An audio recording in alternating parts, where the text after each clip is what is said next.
Comenzamos Quién es Quién a través de Diamante FM 98.7 Canal 5. Gustavo Vanescayan que le habla de salud. Le agradezco que una vez más esté junto nosotros compartiendo este programa el día de hoy. Recibimos al precandidato a la presidencia de la República por Cabildo Abierto, senador Guido Manini Ríos. Gracias por estar en Quién es Quién. Buenas noches, un gusto estar nuevamente en el programa. En la campaña anterior, cuando usted resulta electo senador, con un porcentaje importante de votos para un partido que también recién comenzaba, si bien no era su eslogan de campaña, pero se terminó transformando en su eslogan de campaña, era "se acabó el recreo". O sea, y de ahí se lo recuerda a usted cada vez que se lo ve y le han pedido que repite la frase. ¿En esta campaña va con el mismo eslogan, con la misma identificación de que se acaba algún tipo de recreo o cambia el mensaje? No, el eslogan o el claim de la campaña será otro seguramente. Estamos trabajando en eso con el equipo que nos va a asesorar en este tema. Pero claramente se debe acabar el recreo, eso no cabe duda, está pendiente, no se acabó el recreo, eso lo tenemos que entender todos, por lo tanto hay que trabajar en eso. La propuesta de Cabildo Abierto de seguridad es la más seria de todas. Este gobierno ha aplicado una política en materia de seguridad en esa combinación de blancos y colorados que ocuparon cargos importantes en el Ministerio del Interior y no escucharon nunca las propuestas de Cabildo Abierto, o si alguna tomaron fue muy limitadamente y no se cambiaron las políticas que esencialmente se vienen aplicando desde la época Frente Amplista. Yo creo que claramente la propuesta más seria en materia de seguridad, el equipo de seguridad de Cabildo Abierto es por lejos el que mejores propuestas ha hecho, el que más contundentes, abarcando todo lo que hay que abarcar para cambiar esta realidad que indudablemente hay que cambiarla. El recreo se tiene que terminar. Más allá de lo que sea eslogan o no de campaña, el recreo hay que terminarlo porque la gente vive angustiada, vive afectada y yo creo que no es justo que haya tanta gente viviendo mal en un tema que realmente podemos hacer las cosas diferentes. ¿Se fracasó entonces en seguridad en este gobierno? No se cumplió con las expectativas que la gente tenía cuando votó a este gobierno en el año 19. Hablar de fracasos es un poco duro, porque hay que atender también las circunstancias y lo que ocurre en el país, lo que ocurre en la región. Hay que mirar las situaciones que se van dando. Yo creo que hay números que dicen que se ha mejorado y hay otros números que no son buenos. Pero incluso en los que se ha mejorado, y yo reconozco que hay menos rapiñas, menos hurtos, y eso es bueno, pero sigue habiendo números excesivos para lo que los uruguayos se merecen. Digamos, un país como el Uruguay no puede convivir con esos números actuales, por más que sean mejores que en la era Frente Amplista. Acá lo irónico es que el Frente Amplio, que en cierta forma es responsable de este desmadre que ha habido en materia de seguridad, sin lugar a dudas, no en cierta forma, claramente ha sido responsable de este desmadre en materia de seguridad, ahora aparezca con recetas para solucionar el tema de la inseguridad. Yo creo que en cierta forma es tomarle el pelo a la gente. Tuvieron 15 años y no invocaron una, fueron políticas totalmente equivocadas y ahora son capaces de criticar la inseguridad que hay hoy cuando ellos mismos están... Pero el Frente no generó delincuentes, propició que existieran más delincuentes en Uruguay. Y el Frente Amplio, las políticas equivocadas que tuvo, propició lo que estamos viviendo hoy. Recordemos que el Frente Amplio ya en el inicio de su gestión liberó presos, argumentaba que los presos eran víctimas de la sociedad y no al revés, que la sociedad eran víctimas de los criminales, que era un tema social. Con toda esa teoría se fue inundando de delincuentes en la vía pública y aumentaron exponencialmente los delitos. Después no se adoptaron las medidas apropiadas para evitar el desembarco. Entonces sí generó delincuentes, los gobiernos del Frente Amplio generó delincuentes. ¿Que generó delincuentes? Sí. Claramente aumentó exponencialmente el número de delitos, es de razonar que aumentó el número de delincuentes. Que los generó es como dar la idea de que los estimuló. Yo no digo eso, digo que no fue capaz de frenar ese aumento exponencial del delito, y eso lo puede decir cualquier vecino de cualquier barrio, lo que fue en la época Frente Amplista, cómo aumentó el delito en forma significativa y cómo desembarcaron las bandas del crimen organizado, cómo se inundó de droga en nuestra sociedad. Y bueno, la frutilla de la torta fue la ley que legalizó la marihuana, pero todo avance de la droga en el Uruguay es en parte por políticas totalmente equivocadas que llevó adelante el Frente Amplio. ¿En la propuesta de gobierno de ustedes va a estar derogar la ley que habilitó la venta de marihuana legal? Nosotros la tuvimos en la campaña anterior, ¿Y en esta? lo conversamos con los partidos políticos de la coalición, ninguno estuvo dispuesto a apoyarnos, vamos a insistir. O sea, en su programa de gobierno va a estar nuevamente. Vamos a insistir con la derogación de la ley que legaliza la marihuana. Entendemos que claramente ha bajado la percepción de la gravedad que tiene consumir marihuana, ha hecho que jóvenes que nunca se hubieran arrimado a la marihuana hoy se arrimen, que se organicen fumatas en la puerta del liceo, etcétera, etcétera. Cosas que todos lo estamos viendo, o en las plazas, en los espacios públicos. Vaya si lo estaremos viendo todos, no estamos descubriendo nada. Todo eso envalentonado porque es legal. ¿Quién va a hacer denuncia ni nada si es legal? Entonces, ¿y eso genera más delincuencia? Eso genera más adicciones. Hay mucho más adictos que antes. Digan lo que digan, ha aumentado exponencialmente la cantidad de adictos a la droga que había antes. Adictos a la marihuana por lo menos, y después de ahí a otras drogas es un paso. Entonces, ese aumento de adictos influye claramente en el tema del delito, está muy relacionado. O sea, al haber más adictos, terminan algunos pasándose a la droga ilegal y ahí por eso hay más delincuencia. Nadie puede negar que hay una relación directa entre el delito y las drogas. Por el contrario, si usted deroga esa ley, bajaría la delincuencia.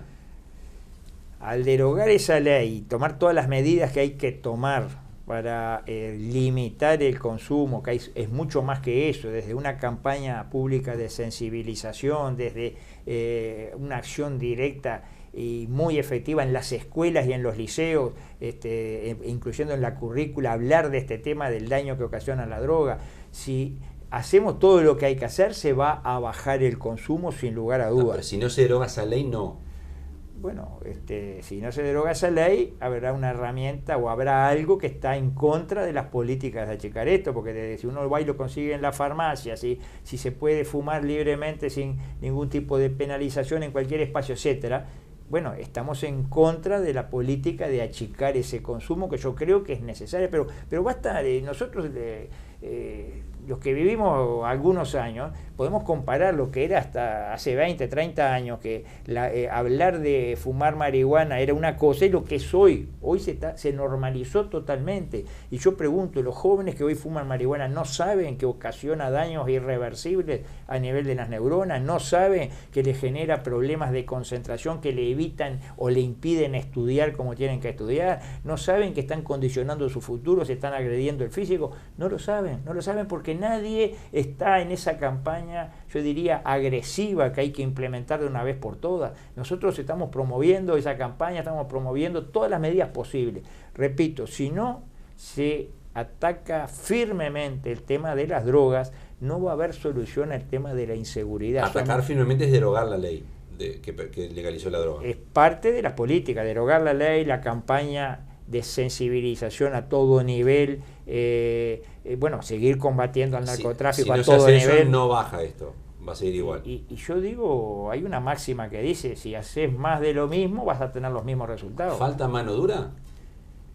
Yo diría que hay que tener firmeza, hay que tener disposición, sobre todo hay que tener una actitud positiva. Si nosotros partimos de la base de que en el Uruguay no se puede controlar la droga, que es imposible, bajamos los brazos porque Estados Unidos no lo ha podido hacer, porque Europa no lo ha podido hacer, ¿cómo lo va a hacer Uruguay? Si estamos derrotados antes de empezar, yo creo que vamos por mal camino. ¿Eso es lo que usted siente que tiene este gobierno? ¿Está derrotado antes de empezar? No este gobierno, los uruguayos, uno habla con los uruguayos, están convencidos que lo de la droga es inevitable, no le digo todo, pero hay mucha gente que está convencido de que esto no se puede. Se perdió la batalla. Y ahí aparecen los teóricos, hay que liberar todas las drogas para que no haya más narcotraficantes. ¿Mano dura falta para trancar eso, para trancar ese crecimiento? Pero más que mano dura, yo digo, falta políticas correctas, en la dirección correcta. Acá no hay una campaña de sensibilización, no es ni mano dura ni mano blanda, no hay nada. El diputado Subía sostiene, y lo he hecho en varias entrevistas aquí también, que los titulares que se ven son narcos enfrentados a narcos, pero no se ven narcos enfrentados a la policía, porque el titular no se quiere de que haya un narco abatido por la policía. Bueno, es probable, él tendrá conocimiento de mucha casuística, pero claramente el narco ha avanzado fue totalmente una farsa eso de que al legalizar la marihuana iba a bajar el narcotráfico. Al contrario, creo que se potenció, porque ahora se introduce jóvenes a partir de la marihuana legal, y después, como el THC o como se llame, eso que genera la adicción, no es suficiente, se pasan al narco. O sea que los narcos siguen haciendo su negocio mejor que antes, y que se logró que haya mucho más adictos que antes. Y eso es gravísimo, es gravísimo. Una generación de jóvenes metida en el mundo de la marihuana, bueno, va a terminar mal, no va a tener salidas en la vida, no va a poder terminar estudios, no va a poder capacitarse, y todo lo que eso genera. Pero se lo dice cualquier especialista, no yo, que capaz que no tengo conocimiento científico, pero se lo traigan acá a un neurólogo y pregúntenle sobre el efecto que ocasiona fumar marihuana cuando se hace antes de determinada edad. Claramente es un problema. Bueno, todo eso hay que enfrentarlo. Si queremos terminar con la inseguridad, el tema de las drogas tiene que ser solucionado, y es posible en un país como el Uruguay. Más allá que Estados Unidos haya fracasado, y quien sea que haya fracasado, Uruguay puede no fracasar si hace bien las cosas. ¿Le invito a una pausa? Continuamos a partir de Meme Quién es quién, con el precandidato a la presidencia de la República por Cabildo Abierto, senador Guido Manini Ríos. La recordamos como siempre, la principal de emisión de Quién es quién, jueves 22:30 horas en Canal 5, repeticiones viernes 10 de la mañana en Diamante FM y sábados 13 horas en Canal 5. Pausa y además Quién es quién. Continuamos en Quién es quién a través de Diamante FM 98.7 y Canal 5. Nos acompaña en este día el senador Guido Manini Ríos, precandidato a la presidencia de la República por Cabildo Abierto. Tanto el Partido Nacional como desde el Frente Amplio, precandidatos, han propuesto aumentar la cantidad de empleos en Uruguay, de un número de 15.000 en un caso hasta llegar a 30.000. ¿Lo cree posible en campaña electoral prometer esta cifra de nuevos empleos, o es más promesa de campaña y después quizás no sea tan realidad? Bueno, yo no me atrevería a dar números que después, si no se cumplen, pasan a ser parte del incumplimiento del gobierno. Pero sí, claramente hay que generar la situación para la micro, pequeña y mediana empresa del Uruguay pueda dar más trabajo. Son los generadores de trabajo por excelencia en el sector privado. Claramente hay que generar la situación. Si cada una de esas micro, pequeñas y medianas empresas contrataran a un empleado más, cambiaría totalmente la realidad del desempleo en el Uruguay. Para eso hay que generar condiciones. No puede ser que un empleado más sea un problema más para cualquier empresa de cualquier nivel. Tiene que ser algo en el cual... ¿Y por qué es un problema? Y porque todas las cargas, todos los, digamos, las leyes que se han ido haciendo, los acuerdos, a veces las negociaciones que se han hecho con sindicatos, los consejos de salario, dice usted. Consejos de salario y todo, hacen que sea muy rígida la relación, y que muchas veces termina siendo algo muy oneroso para cualquier empresa a cualquier nivel, que termina generando que los números no le cierran. Entonces, cuando esto es una realidad que la estamos viendo hace años, nadie se puede hacer el distraído en esto. Muchas empresas, cuando pueden prescindir de algún empleado, lo hacen porque van achicando los problemas que tienen, y eso es lo que está mal. ¿Usted qué propone? ¿Flexibilizar las relaciones laborales? Yo digo de generar situaciones por las cuales la empresa que contrate más a partir de un determinado número ficto necesario según el rubro de la empresa, que el Estado no le caiga con todo el peso. Eso que es menos impuestos. Que se le exonere de determinado tipo de tributos, etcétera. Porque en definitiva el Estado lo pierde por otro lado. Si no está trabajando esa persona, lo va a tener que atender. Pero cuando dice qué problema, ¿usted qué haría? ¿Pagaría menos despido? O sea, ¿haría menos estricto el tema de la cesta? Lo que ya está, digamos, incorporado a los derechos de los trabajadores, yo no los tocaría. Pero tendría mucho cuidado a la hora de establecer nuevos derechos, nuevos beneficios, etcétera, que van generando que los números de las empresas no cierren. Vemos en estos días cómo están cerrando algunas empresas señeras acá en el Uruguay, y bueno, y es por ese peso que tienen que afrontar que llega un momento que no pueden afrontarlo más.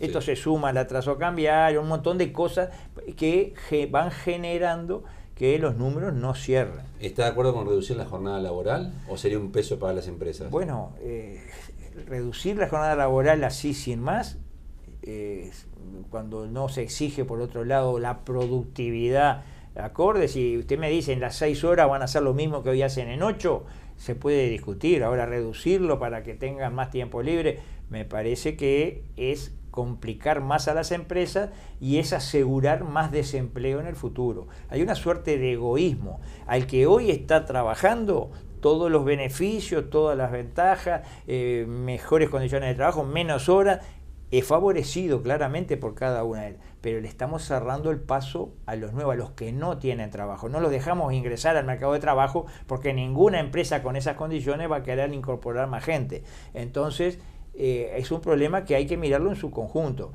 Tenemos que hacer las cosas de tal forma que no se corte el ciclo del trabajo.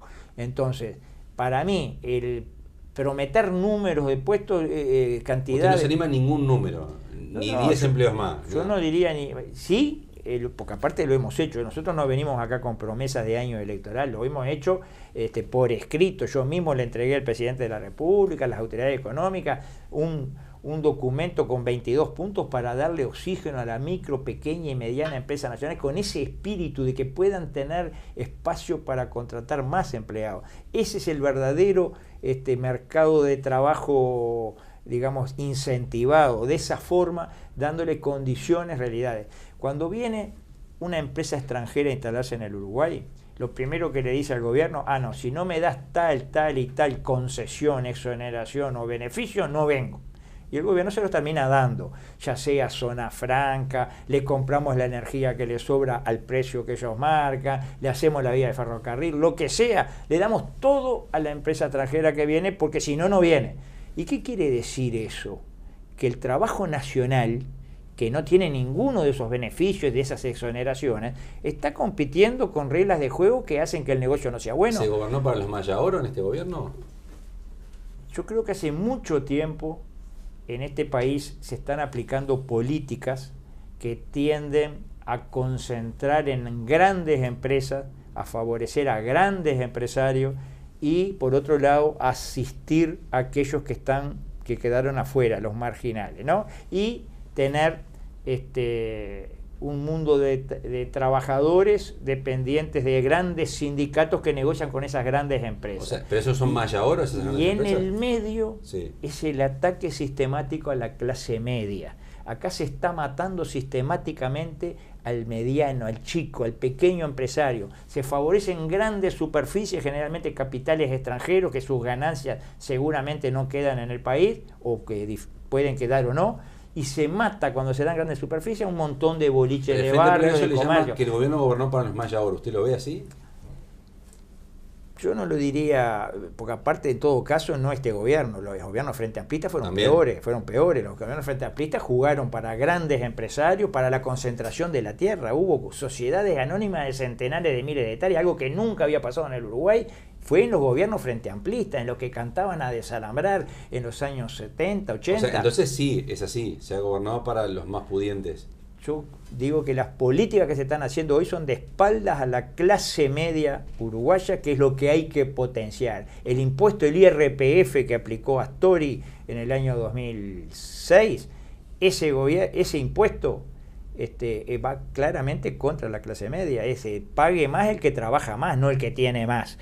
Las políticas que facilitan la concentración en los grandes de cada rama y matan a los chicos, como las farmacias, como los almacenes, como lo que sea, eso va claramente contra la clase media. Bueno, en este gobierno no se ha cortado eso, no se ha revertido, se sigue en generar esas mismas líneas económicas que nosotros creo que son equivocadas. Acá hay que potenciar la clase media, hay que darle condiciones a la micro y pequeña empresa para que prospere. Usted dice que el Frente Amplio de cualquier manera gobernó más para los Mayaoro que este gobierno, que le ganó a este gobierno los Mayaoro.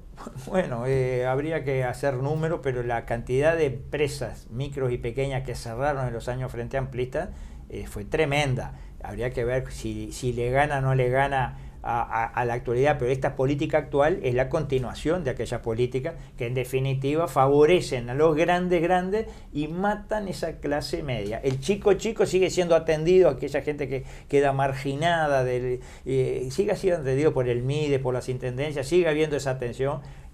Creo que en eso no ha variado mucho. Y bueno, y después está la masa trabajadora, cada vez más dependiente de sindicato y cada vez con menos posibilidades de escalar socialmente. O sea, acá, repito, las políticas son contra la clase media desde hace mucho tiempo. Eso es lo que hay que revertir. Cualquier gobierno, sea del signo que sea, tiene que revertir esas políticas contra la clase media. Uno de los temas que influyen en el costo de las empresas son los combustibles. Este gobierno intentó, ustedes no lo apoyaron, revertir eso vía la liberalización del mercado de combustibles, tanto de la importación como de la distribución que hoy está en manos de ANCAP. ¿Usted sigue firme con eso, con que no quiere que se libere el mercado de combustibles? Si a mí me demuestran de que eso va a significar una baja en el precio del combustible, estoy dispuesto a discutirlo. No se lo demostraron. Repito lo que dije al principio, no mino ningún puente, no dinamito puente, estoy dispuesto siempre a conversar. Si me lo demuestran ahora, como estaba planteado, fácilmente un privado iba a importar combustible, lo iba a vender un peso más barato que ANCAP, ANCAP iba a quebrar y después ese privado iba a quedar con el mismo monopolio que hoy tiene ANCAP. Claramente lo que falta decir de toda esta película es que al precio que importe el privado hay que agregarle todo lo que se le agrega acá al combustible refinado por ANCAP, todo lo que se le agrega, impuestos de todo tipo, tasas de todo tipo, IMES, IVA, fideicomiso del boleto, etcétera. Todo eso va a haber que sumárselo también, y yo le puedo asegurar que haciendo los números, tomando el precio de importación que maneja la URSEA, le puedo asegurar que el precio no difiere para nada con el que hoy están pagando los. Entonces, usted no está en contra de liberar los combustibles, usted está en contra de que se libere y perjudique a ANCAP. Estoy en contra de favorecer un monopolio privado, que es lo que va a haber. Yo mismo pregunté en comisión, cuando se trató este tema, al Ministerio de Industria, qué iba a pasar con ANCAP, si se aprobaba lo que estaban planteando, y me contestó el subsecretario del Ministerio de Industria, me dijo, ANCAP quiebra en un par de años. Esa es liquidar ANCAP. Eso hay que partir de esa base, ¿no? Uno puede decir, pero si la liquida es porque compite, no, liquida porque le hacen dumping y después o sea, ¿habría un interés de privatizar el mercado entonces, liberando los combustibles? Bueno, yo creo que esto hay que hacerlo de forma tal de que pueda haber competencia y no que quede un monopolio. A veces se compara el tema de los combustibles con el mercado de los seguros o con el de los celulares, mostrando lo bien que anduvieron los seguros y los celulares, y que con el combustible va a pasar lo mismo. Son cosas muy diferentes, muy diferentes. La estructura que necesita el mundo del combustible no es el mismo de los celulares ni de los seguros. Aparte, hay algo, yo sé que mucha gente parece que no le importa, se ríe, hay algo que es estrategia de país. El Uruguay podrá quedarse sin seguros, podrá quedarse sin celulares un tiempo, pero no puede resistir que le corten el abastecimiento de gasoil, por ejemplo, si depende de un importador.